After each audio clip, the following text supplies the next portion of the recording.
ការពិតនៅពីខាងក្រោយការចាប់ខ្លួនរបស់លោកប្រធានាធិបតីនីកូឡាម៉ាឌូរ៉ូ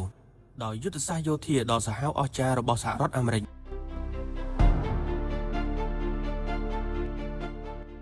រឿងរ៉ាវដ៏ល្បីកក្រើកមួយបានទាញចំណាប់អារម្មណ៍ពិភពលោកឲ្យងាកទៅចាប់អារម្មណ៍នៃប្រទេសវេណេហ្ស៊ុយអេឡាប្រធានាធិបតីនៃប្រទេសមួយត្រូវបានចាប់ដោយសារតែយោធារបស់អាមេរិក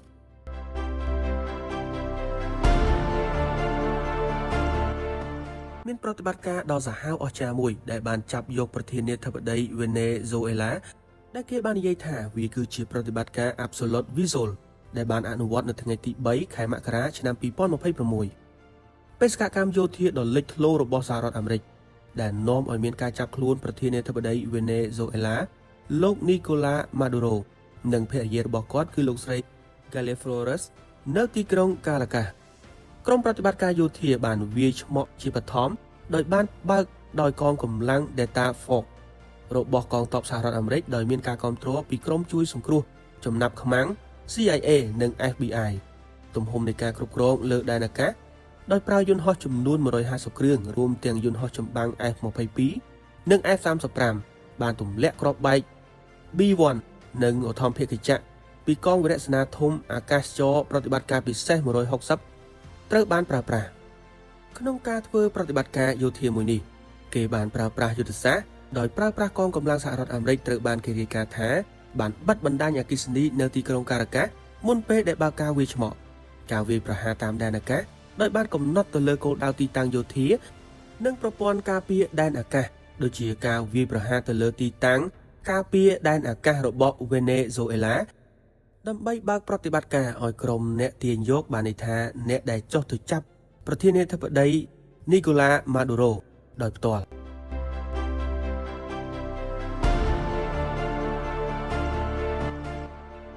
បន្ទាប់មកលោកប្រធានាធិបតីម៉ាឌូរ៉ូត្រូវបានចាប់ខ្លួននៅផ្ទះរបស់គាត់នៅក្នុងបរិវេណយោធា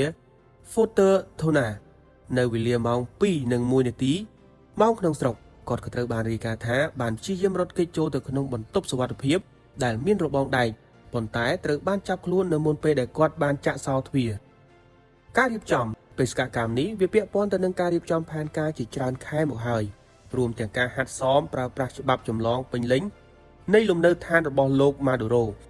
បានន័យថាគេហាត់សមជាមួយនឹងផ្ទះរបស់លោកម៉ាឌូរ៉ូតែម្ដងដែលគេបានធ្វើផ្ទះចម្លងមួយទៀតសម្រាប់ការហាត់សមរបាយការណ៍បានបង្ហាញថាមានជនជាតិវេណេហ្ស៊ុយអេឡាជាង80នាក់បានសម្លាប់គ្មានបុគ្គលឬក៏យោធារបស់អាមេរិកណាម្នាក់ត្រូវបានសម្លាប់នោះទេទោះបីជាទាហាន2នាក់បានរងរបួសបន្ទាប់អំពីអធិមភាគចក្រមួយគ្រឿងត្រូវបានបាញ់ប្រហារក៏ដោយ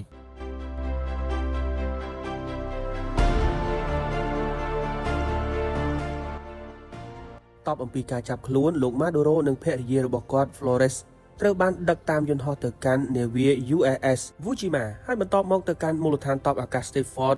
Air National Guard នៃទីក្រុង New York ការឃុំខ្លួនបច្ចុប្បន្នពួកគេត្រូវបានឃុំខ្លួននៅមជ្ឈមណ្ឌលឃុំខ្លួន Metropolitan នៃទីក្រុង Brooklyn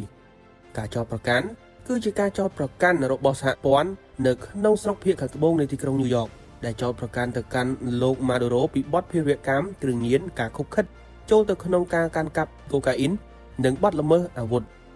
ការចូលទៅបង្ហាញខ្លួននៅតុលាការលោកម៉ាឌូរ៉ូត្រូវបានគេគ្រោងទុកថានឹងបង្ហាញខ្លួនជាលើកដំបូង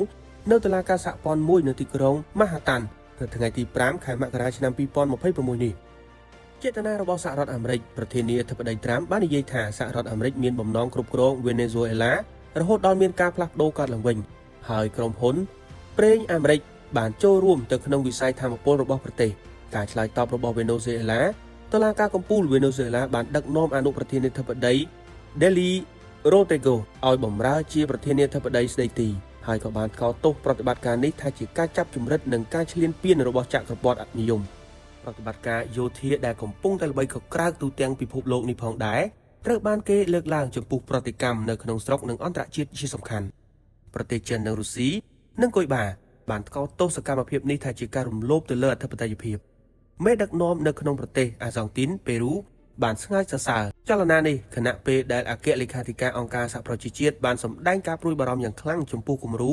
ដែលបានកំណត់ដោយប្រើប្រាស់កម្លាំងថាវាគឺជាគំរូមួយទៅហើយនៅលើពិភពលោកដែលបង្ហាញអំពីការប្រើប្រាស់កម្លាំងដើម្បីរំលោភទៅលើអធិបតេយ្យភាពរបស់ប្រទេសមួយទៀតជាជាងការប្រើប្រាស់យន្តការរបស់ច្បាប់អន្តរជាតិ នៃបានបង្ហាញថាច្បាប់អន្តរជាតិកាន់តែនៅឆ្ងាយទៀតហើយប៉ុន្តែទោះបីជាយ៉ាងណាប្រតិបត្តិការនេះបានបង្កឲ្យមានការអបអរសាទរនៅក្នុងចំណោមជនអន្តោប្រវេសន៍វេណេស៊ុយអេឡា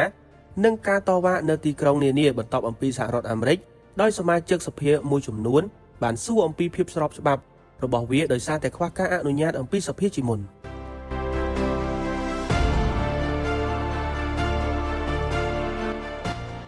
ណៈពេលដែលរដ្ឋាភិបាលសហរដ្ឋអាមេរិកបានបង្ហាញជាផ្លូវការអំពីការចាប់ខ្លួនរបស់ប្រធានាធិបតីនីកូឡាម៉ាឌូរ៉ូតាមរយៈការចោទប្រកាន់របស់សហព័ន្ធអំពីបទភេរវកម្មគ្រឿងញៀននិងការជួញដូរកូកាអ៊ីនសេចក្តីថ្លែងការណ៍ជាសាធារណៈរបស់ប្រធានាធិបតីដូណាល់ត្រាំភ្លាមបន្ទាប់អំពីប្រតិបត្តិការនៅថ្ងៃទី3មករាឆ្នាំ2026នេះហើយក៏បាននាំឲ្យអ្នកសង្កេតការណ៍នឹងការរិះគន់ជាច្រើនសន្និដ្ឋានថាការគ្រប់គ្រងទុនប្រេងបំរុងរបស់វេណេស៊ុយអេឡាគឺជាហេតុផលចម្បងសម្រាប់ការវាយប្រហារនេះប្រធានាធិបតីដូណាល់ត្រាំបានថ្លែងការណ៍ថាសហរដ្ឋអាមេរិកនឹងគ្រប់គ្រងវេណេស៊ុយអេឡាជាបណ្ដោះអាសន្នហើយក្រុមហ៊ុនប្រេងអាមេរិកនឹងចូលរួមនៅក្នុងការធ្វើរចនាសម្ព័ន្ធរបស់ខ្លួនឲ្យមានភាពរស់រវើកឡើងវិញ